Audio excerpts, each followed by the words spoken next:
Oke, rekan DTCers, kita lanjut dengan horor nomor 2 ya. Tadi horor nomor 1 adalah overheat, ini horor nomor 2 putus timing belt. Nah, ini kebetulan kita ada contoh mesin EV ya. Sama aja EV ataupun karbu yang timing beltnya posisi terbuka. Ini adalah puli atas, ini ada puli bawah. Di sebelah sini ada tensioner. Di bawah juga ada plat untuk penahan supaya timing beltnya tidak berubah posisi gitu ya. Nah, yang perlu diperhatikan untuk mencegah putus timing belt tentu saja memperhatikan usia pakai timing belt. Jadi kapan terakhir mengganti timing belt gitu ya. Nah, selain itu juga perlu dicek adalah seberapa tajam ini plat yang di bawah ini gitu ya.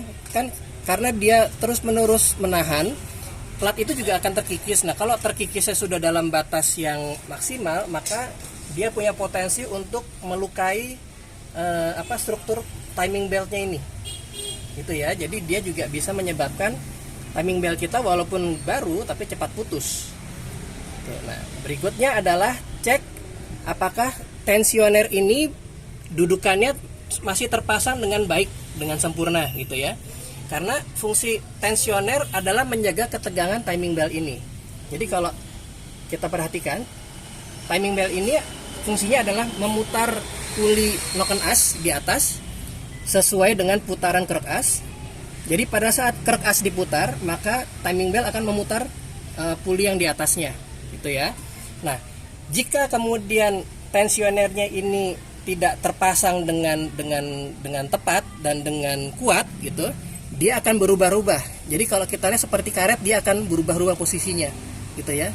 Seperti karet yang mentul-mentul, gitu ya. Nah, jika kondisinya mentul-mentul ini, yang dirasakan pertama, mesin bisa jadi pengapiannya tidak menentu gitu ya. Mungkin nanti endut-endutan di kecepatan rendah pada saat RPM rendah gitu. Dan juga pada saat mesin digeber atau dilarikan di RPM tinggi, ini terancam cepat putus karena dia terus menegang gitu ya, dari posisi mengendur kemudian menegang dengan mendadak gitu. Nah, ini juga harus diperhatikan cara kita berkendara gitu ya.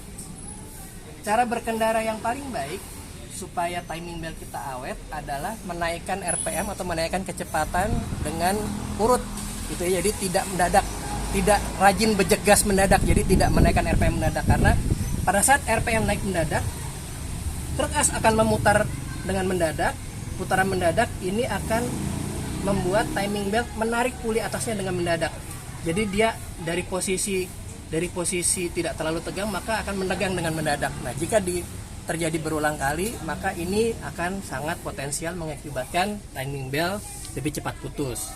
Dan kalaupun apes gitu ya, timing belt putus di tengah jalan, jangan panik. Biasanya tandanya adalah pada saat mesin hidup mati mendadak, starter pertama tidak ada respons kompresi sama sekali. Jadi dinamo starter berputar tapi tidak ada perlawanan dari mesin, kosong. Nah, jika terjadi seperti itu, pinggirkan kendaraan. Coba dibuka ini ya, dibuka tutup oli. Nanti akan kelihatan pelatuk klep di dalam sini. Begitu. Nah, jika pelatuk klepnya kita starter, minta orang lain untuk menstarter, kemudian lihat apakah pelatuk klepnya bergerak atau tidak.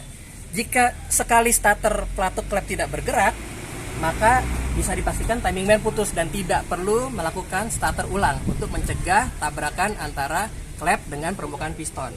Oke, itu untuk timing belt.